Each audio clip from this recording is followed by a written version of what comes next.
ఆంధ్రప్రదేశ్ ఉప ముఖ్యమంత్రిగా నారా లోకేష్ నియమించాలన్న వ్యవహారం రాజకీయ రచ్చగా మారింది. Telugu Desam party versus Janasena party అన్నట్టుగా మారుతుంది. సోషల్ మీడియాలో ఇరు పక్షాలు ఒకరిపై ఒకరు దుమ్మెత్తి పోసుకుంటున్నారు. సరిగ్గా అదే సమయంలో టీడీపీ అధినేత స్పందించారు. ఎవ్వరూ నారా లోకేష్ పదవుల గురించి కామెంట్ చేయొద్దంటూ హెచ్చరించారు. కానీ చంద్రబాబు హెచ్చరించిన కొన్ని గంటల వ్యవధిలోనే చంద్రబాబు సమక్షంలోనే రాష్ట్ర మంత్రి టీజీ భరత్ స్వరం వినిపించారు, గొంతు పెంచారు.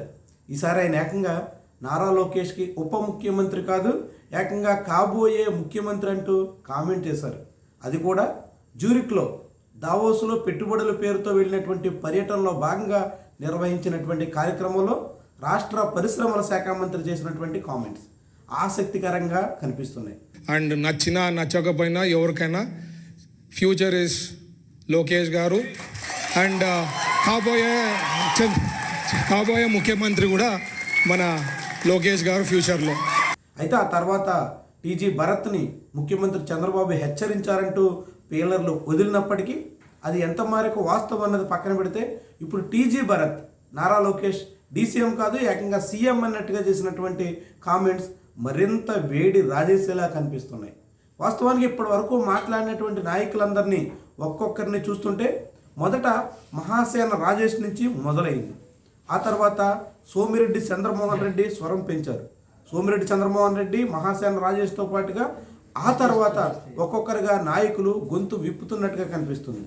ఇదంతా తెలుగుదేశం పార్టీలో ఒక లక్ష్యంతో చేస్తున్నటువంటి ప్రయత్నంగా అంతా భావించే పరిస్థితి వచ్చింది. ఎస్సీ, బీసీ, రెడ్డి, మైనారిటీ ఇలాంటి వివిధ కులాల నేతలు మాట్లాడుతున్నప్పటికి కూడా కమ్మ కులానికి చెందినటువంటి ఏ ఎమ్మెల్యే కానీ ఏ నాయకుడు కానీ ఇప్పటి వరకు నారా లోకేష్ పదవి విషయంలో గొంతు విప్పిన దాఖలాల్లో ఇదొక ఆసక్తికరమైనటువంటి వ్యాసం. ఎందుకని ఇప్పటి వరకు ఎవరు మాట్లాడలేదు? నారా లోకేష్కి పదవి కట్టబెట్టాలని వాళ్ళెవరూ మాట్లాడకపోవడానికి కారణం ఏంటి? కేవలం ఎస్సీ, బీసీ, మైనార్టీ, రెడ్డి కులాలకు చెందినటువంటి నాయకులు మాత్రమే ప్రస్తావించడానికి ఏదైనా కారణం ఉందా? తాజాగా వైశ్య కులానికి చెందిన టీజీ భరత్ స్వరం వినిపించడంలో ఏదన్నా లక్ష్యం ఉందా? ఇవన్నీ కూడా కీలకమైనటువంటి అంశాలు. ఇదంతా తెలుగుదేశం పార్టీ వ్యూహంలో భాగంగానే జరుగుతుందన్న ప్రచారానికి ఊతమిచ్చేటువంటి అంశాలు. ఇది ఎక్కడి వరకు దారితీస్తుంది? నారా లోకేష్కి నిజంగానే ఉప ముఖ్యమంత్రి లేదంటే ముఖ్యమంత్రి వద్ద దక్కే అవకాశం ఎంత మేరకు ఉందన్నది ఆసక్తికరమైనటువంటి అంశం.